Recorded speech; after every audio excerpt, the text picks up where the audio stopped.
sellers fail to remember or realize is that they are moving.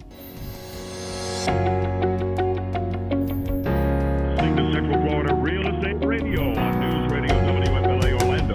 Now to our studio and your host, local real estate expert and my friend, Laura Petersen. And sometimes they think that it's just going to happen and they can snap their fingers, I think, and it's going to be done. But depending on how long you've been in the property, depends on how long it's going to take for you to actually get out of the house that you're in. It takes a lot of motivation. I mean, I'm speaking from experience. I mean, I just moved and I still have so much stuff in boxes. I'm just like, where am I going to put all this stuff? And I was only there a year. So, I mean, imagine people that have been there much longer. I mean, so much stuff is accumulated and you look at it and you're like, oh, this is nothing, you know, a couple boxes here, a couple boxes there. But no, it's actually quite a lot more than that.